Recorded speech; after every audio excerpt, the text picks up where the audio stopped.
10 વિદ્યાર્થી વાલા વિદ્યાર્થી મિત્રો, આપણે બોર્ડ માર્વેલ પેપર છે એનો સેક્શન એ સોલ્વ કરીશું. તો ચાલો આપણે બોર્ડના માર્વેલના પેપર સેક્શન એ સોલ્વ કરીએ. જેમાં ગણિતમાં 13 પેપર આપેલા છે. એમાં જૂન જુલાઈ 2024નું પેપર સંપૂર્ણ ઉત્તર સાથે આપેલું છે માર્વેલમાં. તો આપણે એનું પહેલું પેપર જે સેક્શન એ સોલ્વ કરીશું. તો એમાં પહેલો પ્રશ્ન છે કે સુરેખ સમીકરણ યુગમાં x + 2y - 4 = 0 અને 2x + 4y - 12 = 0 ને ખાલી જગ્યા ઉકેલ છે. તો આપણે એને રીત દ્વારા કરીશું. તો સમીકરણ લખી નાખવાના. પેલો x + 2y - 4 = 0 એને સમીકરણ નંબર 1 આપો. પછી બીજું 2x + 4y - 12 = 0 સમીકરણ નંબર 2 આપો. હવે a1 = a2 = b1 = b2 = c1 = અને c2 = આટલી વસ્તુ તમને ખબર પડવી જોઈએ.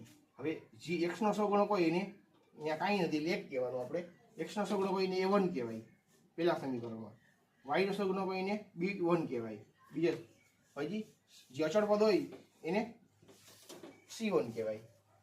એવી જ રીતે બીજું સમીકરણ x ના સગુણકને a2 કહેવાય, y ના સગુણકને b2 કહેવાય અને અચળ પદ છે એને એવી જ રીતે c2 કહેવાય. હવે આપણે એમાં આગળ ગણીશું કે તો આપણે a1 = 1, a2 = 2, b1 = 2, b2 = 4, c1 = -4 અને c2 = -12 આ લખાઈ ગયું. હવે a1 ના છેદમાં a2 કરવાનું અને એ બેયનું કરી નાખવાનું 1 ના છેદમાં 2, પછી b1 ના છેદમાં b2 કરવાનું અને એનું કરવાનું 2 ના છેદમાં 4 એટલે 2 * 1 = 2 ને 2 * 2 = 4 એટલે 1 ના છેદમાં 2 આવ્યા. એવી રીતે c1 ના છેદમાં c2 તો -4 ના છેદમાં -12 તો ઓછો છે વત્તા અને 4 * 1 = 4 ને 4 * 3 = 12. તો તમે અહીં જોઈ શકો છો કે a1 ના છેદમાં a2 = b1 ના છેદમાં b2 પરંતુ નથી બરાબર c1 ના છેદમાં c2 હોવાથી સમીકરણને શૂન્ય ઉકેલ છે અથવા ઉકેલ નથી, ગમે તે કહી શકાય. ત્યારબાદ ક્વેશ્ચન આવશે 2. દ્વિઘાત સમીકરણ 5x² - 6x + 1 = 0 નો વિવેચક ખાલી જગ્યા છે. તો આપણે જાણીએ છીએ ક્વેશ્ચન 2 કે 5x² - 6x + 1 = 0 વિવેચક એટલે કેપિટલ D એના બરાબર આવશે b² - 4ac. તો b² એટલે માઇનસ એ પેલે ના ખબર પડે તો પેલા કરી લેવાનું. a = 5, b = -6 અને c = 1. હવે b એટલે -6 નો વર્ગ અને 4, a એટલે 5 અને c એટલે 1. -6 નો વર્ગ 36 માઇનસ 4 × 5 = 20, 20 તો 36 માંથી 20 જાય તો 16. તો આપણે d = 16 મળે છે. હવે આવશે ક્વેશ્ચન 3. તો ક્વેશ્ચન 3 માં સમાંતર શ્રેણી માટે a = 8 અને d = 4 હોય તો a 10 બરાબર ખાલી જગ્યા.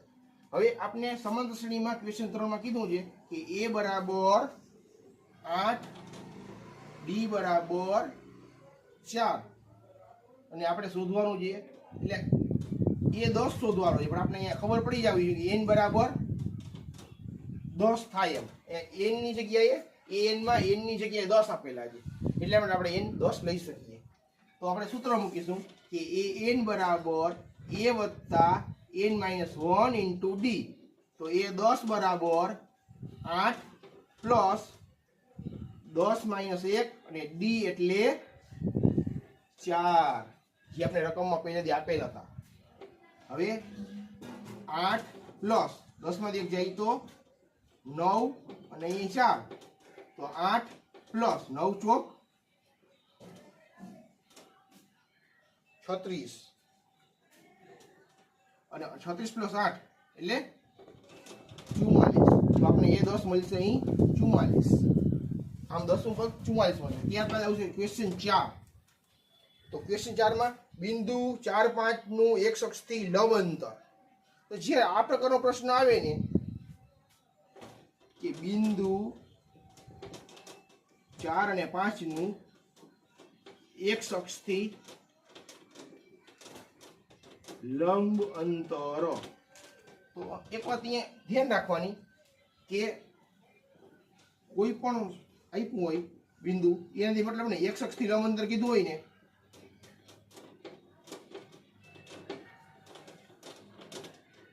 તો માનાંકમાં y લેવાનો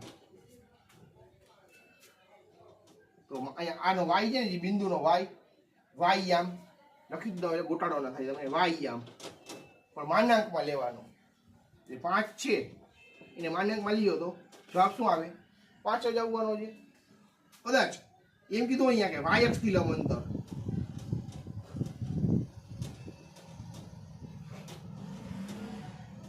તો માનાંકમાં x આમ લેવાનો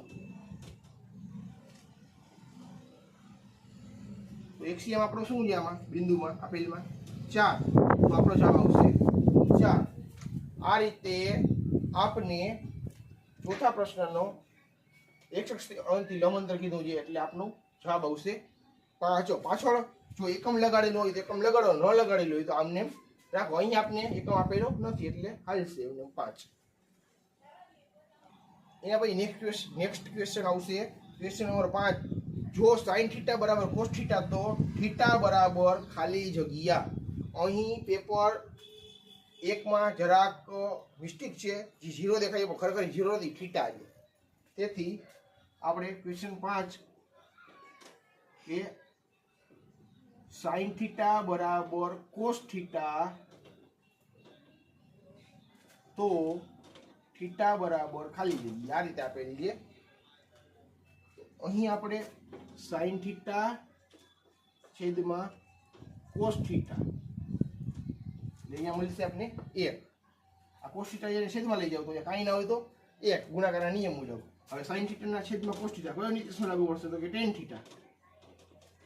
θ બરાબર શું મળ્યું 1 તો હવે θ બરાબર 1 પેલા tan લેવાનું tan ઇન્વર્સ કારણ કે tan જે બરાબર 90 ગયા એટલે tan ઇન્વર્સ થઈ ગયા 1 તો θ ની કઈ કિંમત માટે tan ઇન્વર્સ tan 1 મળતું હશે તો કે 45 માટે એટલે 45 θ બરાબર થઈ જશે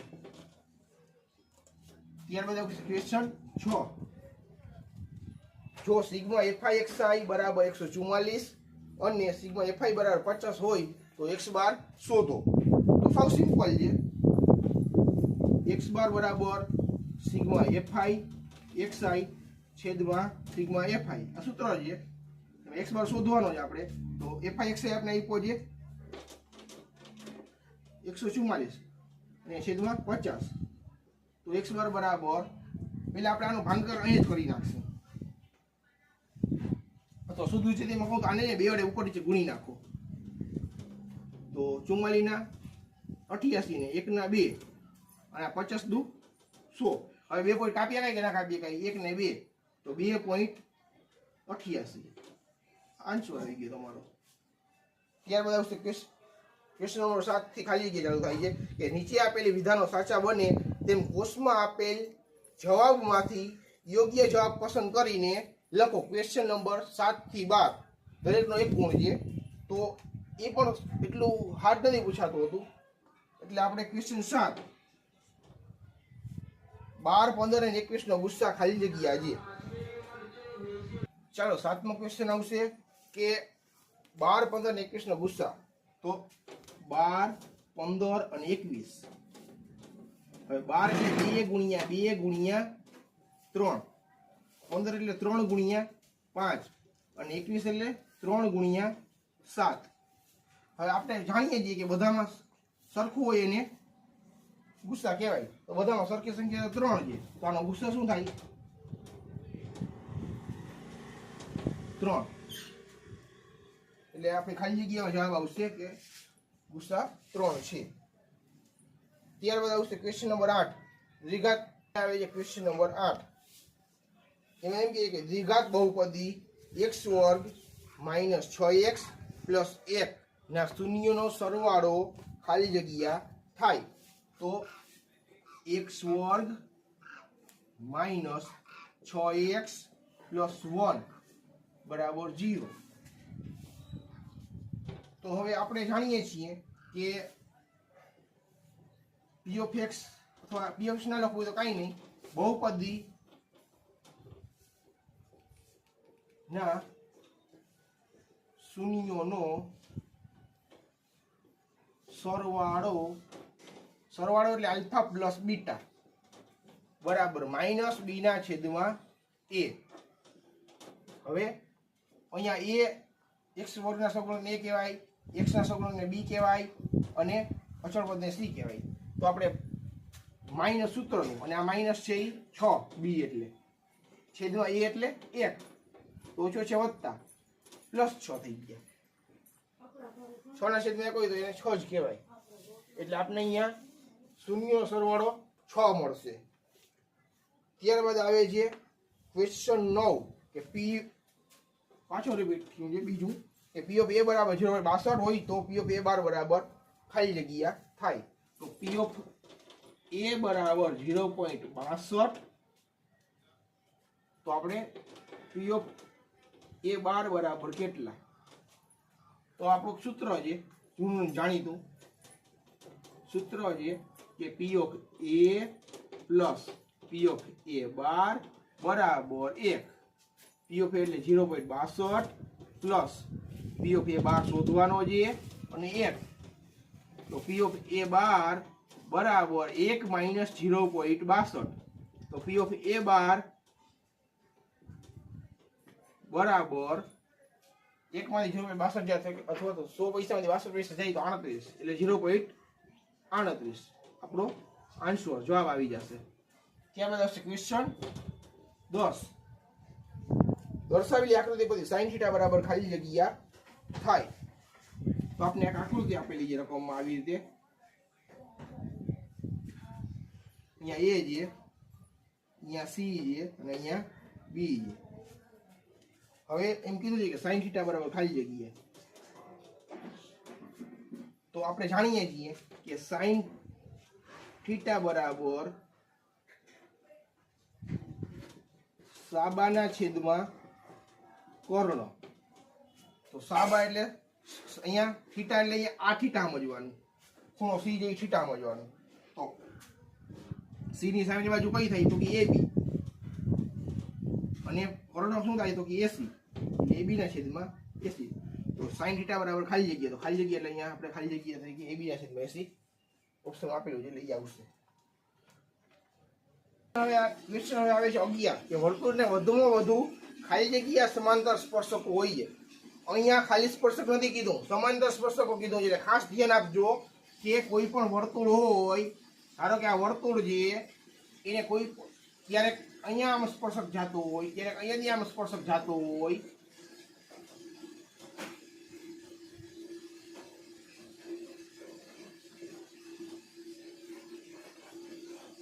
અથવા વર્તુળ છે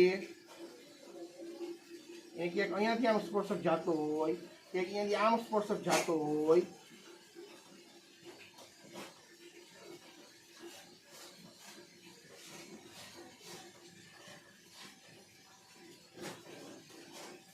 તો આ રીતે સ્પર્શક હોઈ શકે ને આ રીતે સ્પર્શક હોઈ શકે.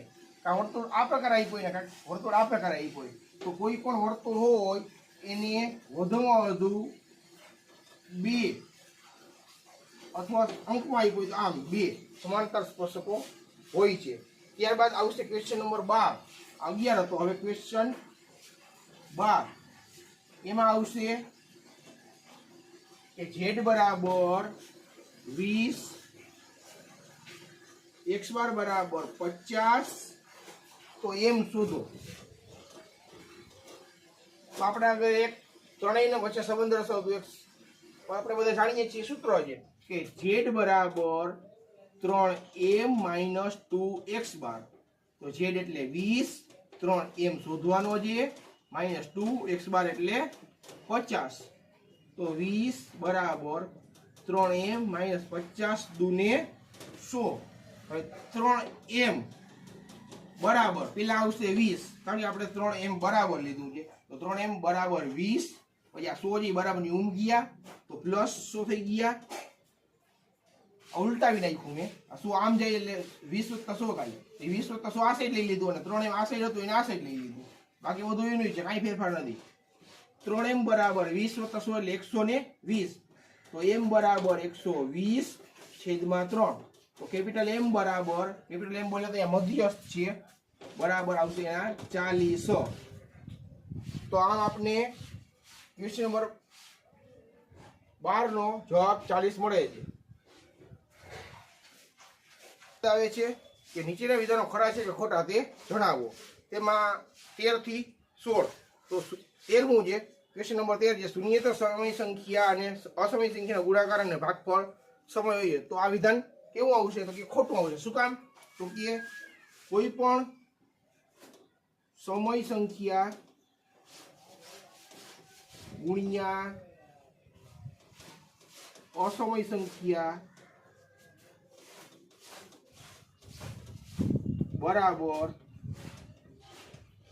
અસમય સંખ્યા, પછી કોઈ પણ સમય સંખ્યા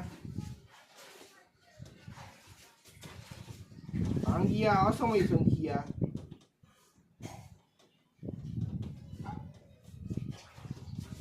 બરાબર અસમય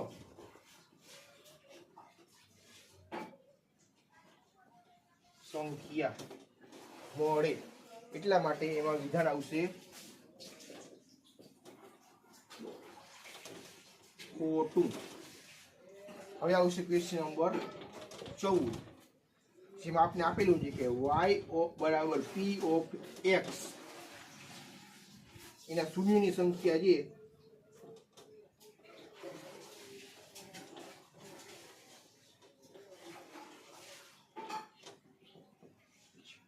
એમાં આલેખ પણ આપેલો છે કે શૂન્યની સંખ્યા 1 છે, તો આપણે આમ આલેખ આપેલો છે, અહીંયાથી આલેખ આમ પાસ થાય છે. હવે એક વસ્તુ યાદ રાખજો કે આપણે y બરાબર p ઓફ x, p ની બાજુમાં જે અક્ષ આપ્યો હોય ને, y બરાબર p ઓફ x આપ્યો હોય ને, તો આપણે અહીંયા જે કાઉન્સમાં આપ્યો હોય ને ઈ આલેખ, ઈ રેખા મતલબ ઈ અક્ષ ચેક કરવાનો કે ઈ અક્ષ પર કેટલી જગ્યાએ છેદે છે. હવે જો આ p ઓફ x છે તો અહીંયા x ઉપર આ x કહેવાય અને આ y કહેવાય.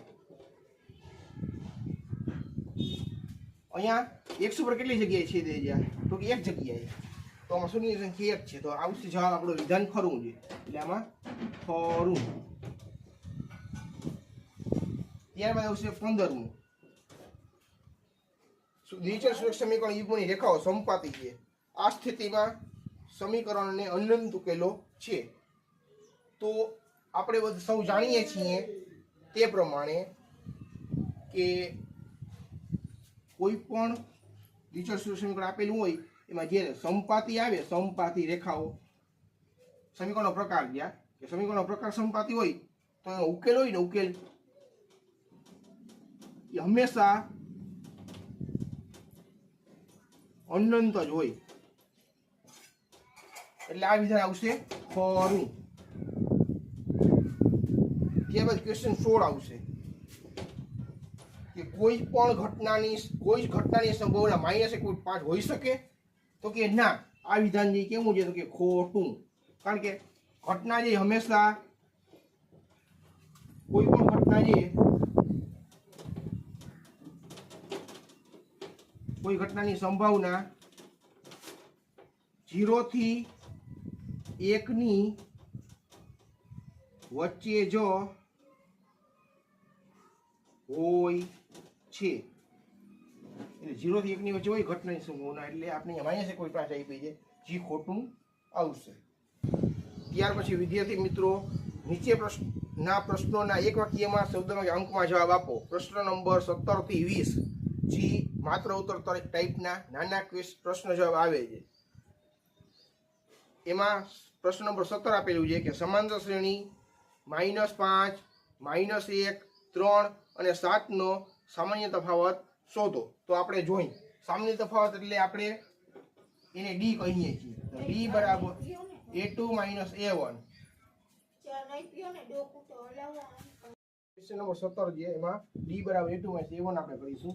તો એ ક્વેશ્ચન નંબર 17 માં આપણે શ્રેણી આમાં આપી છે -5, -1, 3 અને 7 ડોટ ડોટ ડોટ. હવે એમાં a2 એટલે -1 -5, તો -1 ઓછો છે +5, તો 5 વધતે ઓછા 5 માંથી જઈ તો 4, તો ડી આપણે અહીં 4 મળે છે. પછી ક્વેશ્ચન નંબર 18 આવે છે. ક્વેશ્ચન નંબર 18 માં બિંદુ Q માંથી દોરેલ વર્તુળના સ્પર્શકની લંબાઈ 24 સેમી અને Q વર્તુળના કેન્દ્રથી તેનું અંતર 25 સેમી હોય તો વર્તુળનો વ્યાસ શોધો. હવે આપણે એક વસ્તુ યાદ રાખવી જોઈએ કે આમાં છે ને આખી લાંબી રીત કરવા ના બેસે આવા દાખલાઓમાં, કારણ કે આપણે MCQમાં પ્રશ્ન એકમાં એક શબ્દમાં ઉત્તર કીધો એટલે આવા દાખલાઓમાં આપણે ખાલી એક શોર્ટ રીત છે એ કરી નાખવાની.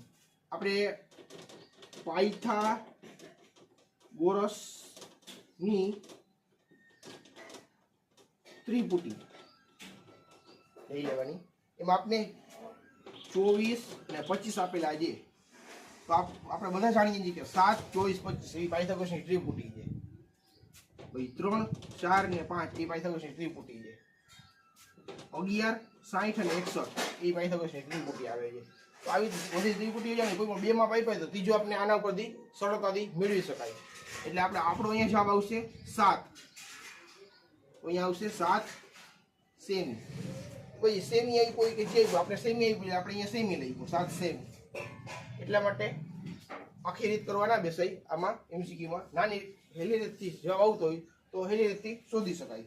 ત્યારબાદ આવશે પ્રશ્ન નંબર 19 કે પ્રયોગની તમામ પ્રાથમિક ઘટનાઓની સંભાવનાનો સરવાળો કેટલો થાય. તો આપણે બધા જાણીએ છીએ કે કોઈ પણ ઘટના જે 0 થી 1 ની વચ્ચે હોય સરવાળો કરો તો એનો સરવાળો હંમેશા 1 જ થાય. ત્યારબાદ આવશે ક્વેશ્ચન 20 કે વર્ગ 10, 25 ની મધ્ય કિંમત જણાવો. તો વર્ગ આપ્યો છે આપણે આમાં 10 થી 25. હવે આપણે એનું સૂત્ર મૂકીએ. એનું સૂત્ર છે કે અધોસીમા પ્લસ ઉધ્વસીમા છેદમાં 2. તો અધોસીમા એટલે 10 આવશે અહીંયા, ઉધ્વસીમા એટલે 25 આવશે, છેદમાં 2. તો 25 ને 10 35 છેદમાં 2. તો 35 ના અડધા 17.5. આ રીતે આપણે 17.5 મળી જશે. હવે આવે છે ક્વેશ્ચન નંબર 21 થી 24 જેમાં નીચે આપણે યોગ્ય જોડકા જોડો. દરેકનો એક ગુણ છે. તો હવે આપણે કીધું છે એમાં 21 ક્વેશ્ચન નંબર 21 કે થીટા ખૂણાવાળા વૃત્તાંશના ચાપની લંબાઈ. તો ખાસ અહીંયા ધ્યાન રાખજો કે થીટા ખૂણાવાળા એ ખાલી તમને ભરવા માટે આપેલું છે. એક્ઝેક્ટલી તો ચાપની લંબાઈ જે મેન છે, ચાપની લંબાઈ. એટલા માટે આપણે અહીં જવાબ આવશે સી. ચાપની લંબાઈ પાઈ આર થીટા છેદમાં 180. ત્યારબાદ આવશે કે વર્તુળનો પરિઘ. તો હંમેશા વર્તુળનો પરિઘ છે અહીંયા 1 2 પાઈ આર હોય. કોઈ પણ વર્તુળ છે એક ચક્ર પૂર્ણ કરે ત્યારે ઈ 2 પાઈ આર જેટલું અંતર કાપે માટે અહીંયા 2 પાઈ આર આવશે. ચાલો હવે આવે ક્વેશ્ચન નંબર 23 એ 5 સેમી ત્રિજ્યાવાળા ગોળાની વક્ર સપાટીનું ક્ષેત્રફળ. તો આપણે સૌથી પહેલા જોવાનું શું તો કે ગોળાની વક્ર સપાટીનું ક્ષેત્રફળ તો કે કેટલું છે તો કે 4 પાઈ આર વર્ગ આટલું છે એનું સૂત્ર. તો હવે આપણે આમાં કિંમત મૂકશી તો 4 ના 4 પાઈ નો પાઈ, કારણ કે આપણે જવાબ છે પાઈ ના સંદર્ભમાં દેવાનો છે, પાઈ ની કિંમત નહીં મૂકી આપણે. અને આર વર્ગ એટલે અહીંયા કેટલા થઈ જશે તો કે 5 નો વર્ગ. તો 4 ગુણ્યા પાઈ ગુણ્યા 25, 5 નો વર્ગ 25. તો 25 ચોકું ને 100 પાઈ. આપણો જવાબ આવશે 100 પાઈ. તો આની સામે જવાબ આવે આપણો સી કરીને ઓપ્શન આપણે સી આપેલું છે એમાં 100 પાઈ. પણ આની રીત આવી છે એટલે આ રીતે રીત આવડતી હોય તો તમે કોઈ પણ બદલાવેલો જલ્દી ફટાફટ કરી શકો. હવે આવે છે ક્વેશ્ચન નંબર 24 કે 5 સેમી ત્રિજ્યાવાળા અને 8 સેમી ઊંચાઈવાળા નળાકારનું ઘનફળ શોધો. તો આપણે બધા જાણીએ છીએ કે નળાકારનું ઘનફળ પાઈ r વર્ગ h સૂત્ર છે. તો પાઈ એટલે પાઈનો પાઈ રાખવાનો એટલે જવાબ પાઈના સંદર્ભમાં દેવાનો એટલે r વર્ગ એટલે 5 નો વર્ગ ગુણ્યા h એટલે 8. તો પાઈ ગુણ્યા 5 નો વર્ગ 25 ગુણ્યા 8 તો 25 અઠ્ઠા ને 200 ને પાઈ. તો હવે આપણો જવાબ અહીં થઈ જશે. આપણો જવાબમાં એ આપેલું છે ઓપ્શન 200 પાઈ. તો બાળકો આપણે માર્વેલના સેક્શન પેપર નંબર 1 નો સેક્શન એ પૂરો કર્યો. હવે નેક્સ્ટ વિડીયો માટે નેક્સ્ટ ટાઈમ ફરીથી મળીશું. Thank you.